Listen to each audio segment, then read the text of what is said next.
Hello students, in this video we are going to see about the affinities of melanoglossus. So the word as a melanoglossus belongs to hemichordata. Hemichordata are the one which is going to show a connecting link between the echinoderms and the chordata.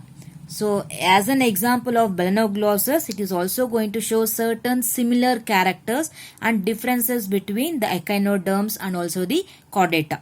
Let us see now what are the differences and the resemblances which is going to show between these two phylums. Coming now towards echinodermata. When you come towards the resemblances, they resemble the larva of Bipinnaria larva of Asteroidea. In case of echinoderms, the different classes have the different types of the larvas are present. So it is going to resemble the Bipinnaria larva. The melanoglossus, that is the Tornaria larva, is going to resemble the Bipinnaria larva of the Asteroidea. It also have the similarities between the presence of the ciliated band. The alimentary canal has same shape and the same divisions. In both blastopore develops into anus. So you can call this one as the deuterostome. So usually you are going to classify it as the protostomia and deuterostomia. If the blastopore is going to develop into the mouth, you are going to call it as protostomia. In case of the echinoderms and the chordata, it is being considered the blastopore is going to develop into anus. So you are going to call it as the deuterostomes.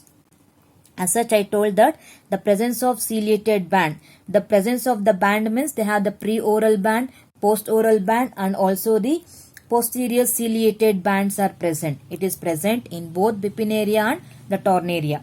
The alimentary canal. They have the presence of mouth. They have the esophagus. The stomach is present, intestine, and the anus is present. So all these structures again they are similar in both the organisms.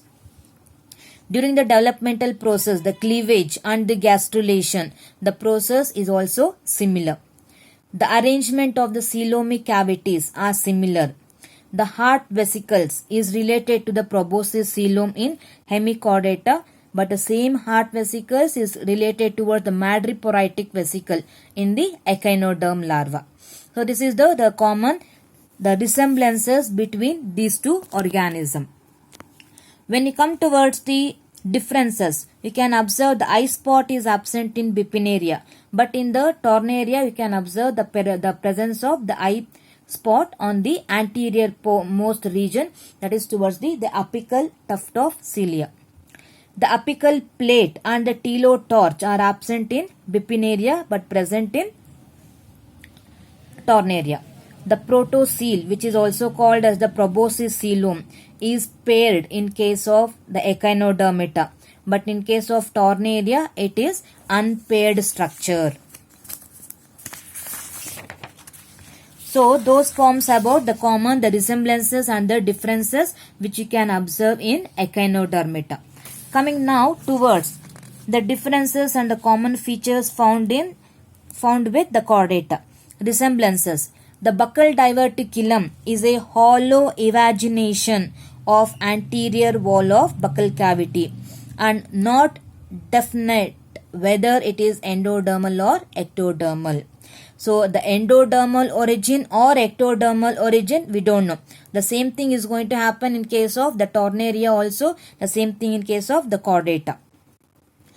Whereas the notochord is a solid rod formed from the roof of Archenteron.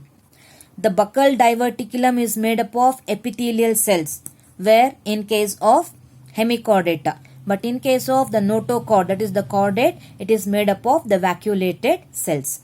The buccal diverticulum in case of hemichordata has no enclosing sheath. But in case of chordata, they have an enclosing sheath. In hemichordata, buccal diverticulum lies on ventral side towards the dorsal blood vessel, but notochord is always present on the dorsal blood vessel itself. This is also dorsal, that is also dorsal. Buccal diverticulum is small and confined to proboscis, that is the anterior region, but in case of notochord it extends far backwards. But both also have the presence of the confined regions on anterior part itself. The differences, what you can observe, the chordates do not have the body and the coelomic regions corresponding to hemichordata. Both is going to arise from the two different regions. The circulatory and the nervous system of hemichordata are like of invertebrates. It is not going to resemble in as a case of chordate organisms.